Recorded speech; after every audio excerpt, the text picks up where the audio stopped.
morning, children. Welcome back to online class in RPS Public School. I'm the student of class 6. Listen carefully because I'm going to take a class of class 6. So, all of you listen here. सभी बच्चे ध्यान देंगे यहाँ. SST HP से है.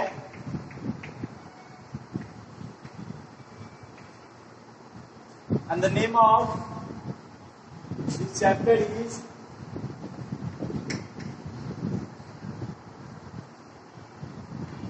different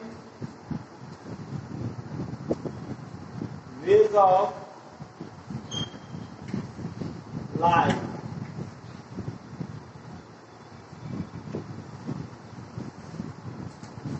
Chapter number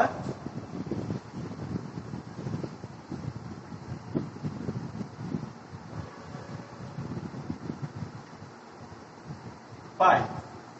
ठीक है.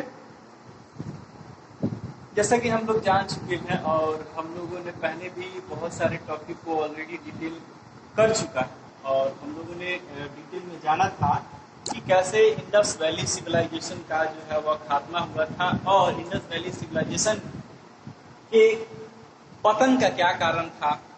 जैसे कि बहुत सारे हिस्ट्रियन ने बताया था कि अर्थक्वेक आया था, किसी ने बनाया फ्लड आया था और किसी ने कहा कि due to lack of fertility lands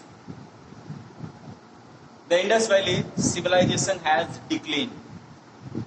तो इंडस वैली सिविलाइजेशन का इस तरह से पतन हुआ और यही कारण था इंडस वैली सिविलाइजेशन के पतन का. तो चलिए आज हम लोग नेक्स्ट टॉपिक को लेते हुए स्टार्ट करेंगे और वो टॉपिक जो है स्टार्ट है हमारा द अर्ली वैदिक फेज. द अर्ली वैदिक phase and the period of early Vedic age is 1600 BC to 1000 BC. BC का मतलब तो आप जानते हैं कि ये उल्टा चलता है. तो आज इसके बारे में हम लोग पढ़ेंगे. सबसे पहले जानेंगे कि वैदिक एज के बारे में. वैदिक as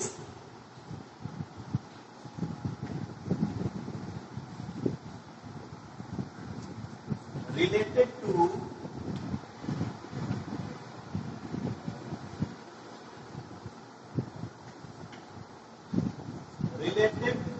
to the Vedas and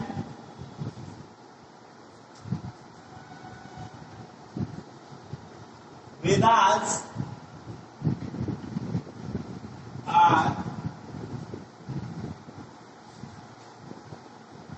related to Aryans. ठीक है.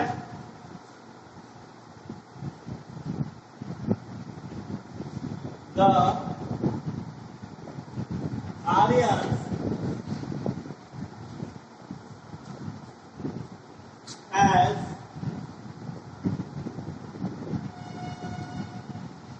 settled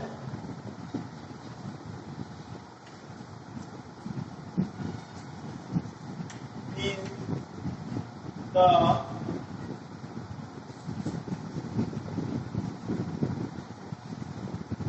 particular region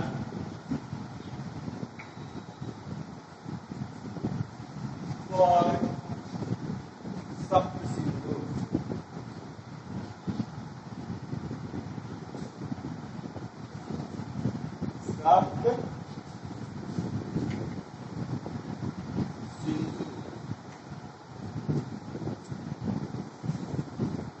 The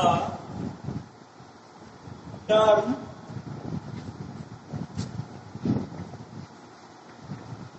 Sapt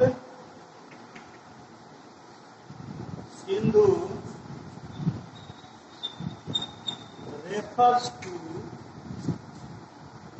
7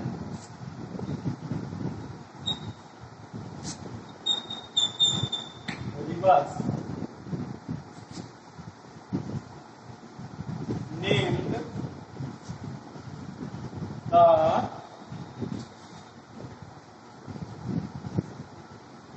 Indus,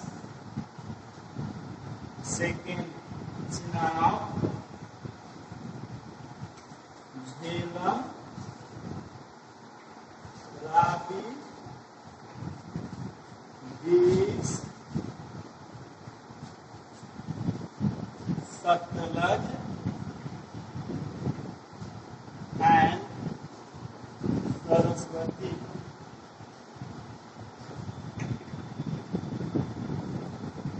Okay.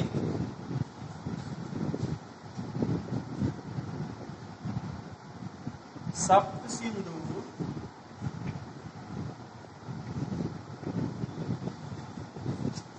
was also name of ancient India. ठीक है. Now this is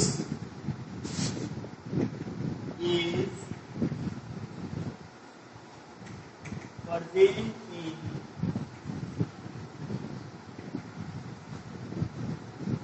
Haryana and Punjab. ठीक है स्टूडेंट, हमारा आज का जो टॉपिक है वो है हमारा अर्ली वैदिक एज. अगर अर्ली वैदिक एज, वैदिक एक हमारा यहाँ एक टर्म आया है, एक हमारा वर्ड आया है. वैदिक जो है वर्ड जो है लिया गया है वो वेद से आया है. इसका मतलब अगर हम अर्ली वैदिक एज की बात कर रहे हैं जिसका पीरियड माना गया है 1600 से लेके 1000 BC यानी बिफोर क्राइस्ट, ये माना गया है. इसका मतलब कि अगर बात हो रही है वैदिक एज की, इट मीन्स कि we will talk about the period where the Vedas were introduced. तो सबसे पहले बता दें कि वैदिक एज की बात कर रहे हैं, तो वैदिक एज की बात कर रहे हैं तो हम वेद, जिस काल में वेद जो है वो इंट्रोड्यूस हुआ था, हम वेद के बारे में बात कर रहे हैं. और वेद जो है वो आर्यंस का बुक कहलाता है. आर्यंस जो कि नॉर्थ वेस्ट साइड से आए थे हमारे यहाँ, जो कि धीरे धीरे करके बस गए और उनका फैलाव बढ़ता चला गया. और साथ ही जिस रीजन में वो लोग बसे, जहाँ पे वो लोग बसे, उनका एक अलग ही तरीके का उनका वेशभूषा था, भाषा था. और उस भाषा की बदौलत जो है आज वही इंडो जो हमारा इंडियंस है उनकी भाषा जो है वो हो चुकी है. वो चाहे कि इंग्लिश हो तब, चाहे संस्कृत हो तब. ऐसे संस्कृत आर्यों की जो मुख्यतः जो भाषा थी वो थी संस्कृत. और आर्य लोग, यानी कि जब हम बात कर रहे हैं आपको वैदिक एज की, तो Vedic age related to the Vedas, Vedas की बात कर रहे हैं. फिर Vedas are related to the Aryans. और वेद किससे रिलेटेड है? हमारा Aryans. And the Aryans has settled in the particular region called the Sapta Sindhu. Aryans जिस रीजन में रहे थे, जिस जगह पे रहे थे, वो सप्त सिंधु के नाम से जो है वह जाना जाता है. सप्त सिंधु का मतलब होता है 7 नदियां, यानी कि जिस क्षेत्र में 7 नदियां होती हैं उसी को सप्त सिंधु कहा जाता है. और पुराने जमाने में एंशियंट इंडिया जो है वह सप्त सिंधु के नाम से ही जाना जाता था. जैसे कि टर्म बाय टर्म, समय दर समय जैसे जैसे बीता गया, भारत का नाम जो है वो चेंजिंग होता गया. कभी इसका नाम आर्यावर्त था, कभी रीवा था, कभी सप्त सिंधु था, कभी भारत, शकुंतला का पुत्र जो था भरत, उसके नाम पर भारत पड़ा, हिंदुस्तान पड़ा. ठीक है, इस तरह से पड़ा. तो एक समय ऐसा भी था कि सप्त सिंधु के नाम से जो है वह जाना जाता था हमारा भारत, क्योंकि इसमें 7 नदियों का संगम होता था। क्रिश्चियन जो भी यहाँ पे आए उन्होंने जाना कि ये 7 नदियों की वजह से ही इंडिया का जो है वह विस्तारीकरण है और उसको जाना जाएगा उसी की वजह से। चलिए, तो ये 7 नदियां जो थी वो कौन थी हमारा? सबसे पहला था इंडस था, चिनाब था, झेलम था, रावी था, बीज था, सतलज था और सरस्वती। सप्त सिंधु का जो आज जगह अभी के हिसाब से अगर देखा जाए तो वो हमारा हरियाणा और पंजाब का क्षेत्र जो है वह सप्त सिंधु में आएगा। ठीक है,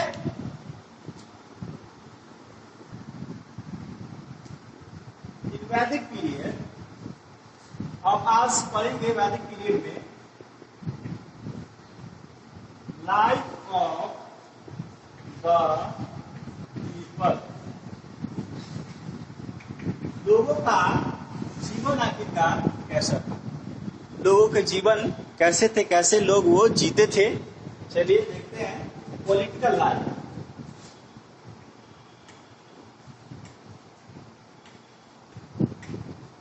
पॉलिटिकल लाइफ, राजनीतिक जीवन जो है वह कैसा था। ठीक है, the Aryans were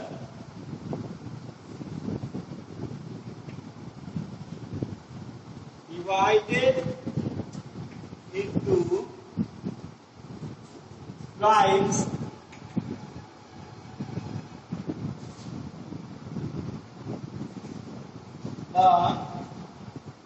tribes were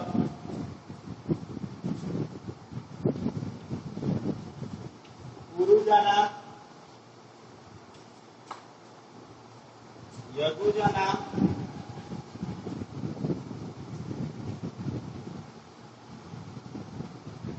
it is not cause it.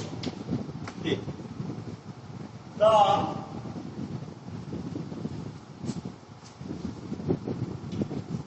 chief of the tribes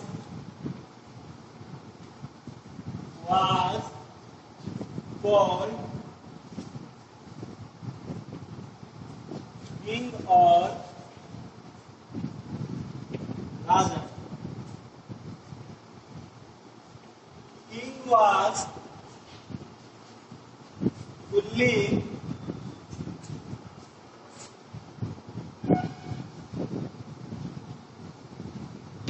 responsible for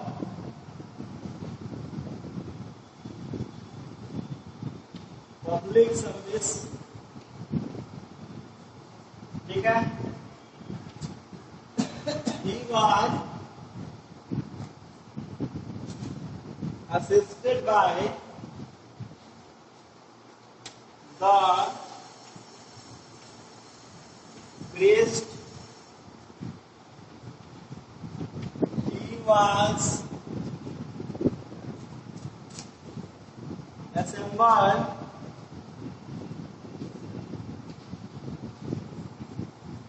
with the scholar or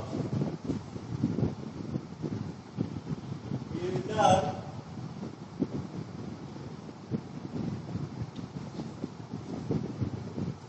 person in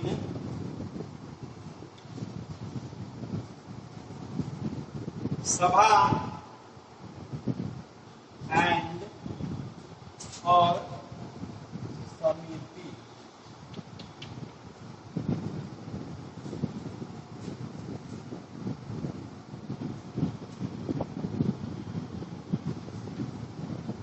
Anybody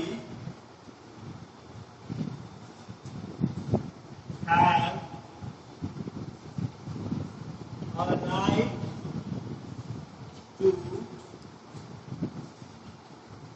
give their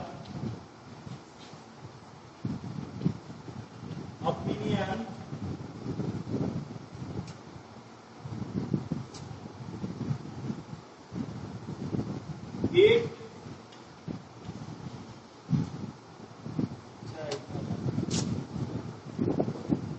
चलिए आइए बात करते हैं पॉलिटिकल लाइफ के बारे में कि आखिरकार वैदिक एज के लोगों का जो राजनीतिक जीवन था वो कैसा था।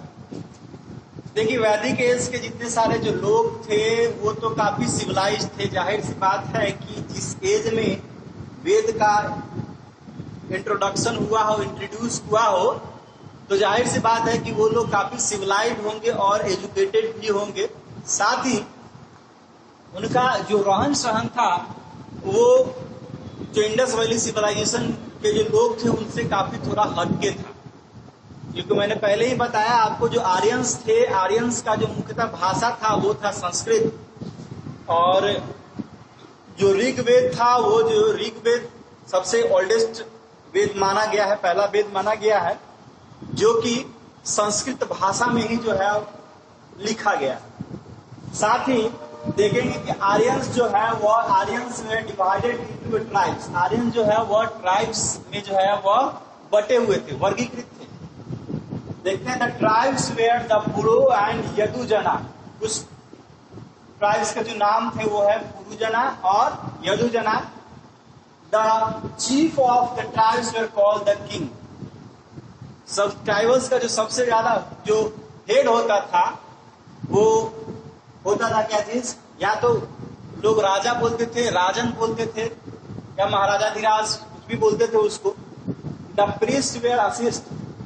प्रीस्ट जो है वो क्या करते थे, उसको असिस्ट करते थे। जैसे न्याय के बारे में हो या कोई भी चीज के बारे में जो है वो जो जानकार व्यक्ति हुआ करते थे, जिनको जानकारी हुआ करता था, वेद की जानकारी हुआ करता था, न्याय के बारे में जानकारी हुआ करता था, तो वो लोग जो है वह पुजारियों से जो है वो मदद लिया करते थे अपने एडमिनिस्ट्रेशन को चलाने के लिए। He was assembled with the scholar। वह हमेशा एक सभा होती थी उन लोगों की, उस सभा के बीच में राजा बैठता था, उसके कुछ मंत्री होते थे, कुछ इंटेलेक्चुअल पर्सन होते थे, जो जानकार व्यक्ति होते थे, उनको कुछ एक्सपीरियंसिव जो पीपल्स होते थे वो उसमें बैठते थे। सभी को उसमें अधिकार था अपना ओपिनियन देने का, और लास्ट में जो है वो सर्वे सर्वा जो है वो होता था, राजा होता था। राजा ही जो है वो सारी चीजों को देखता था। ठीक है।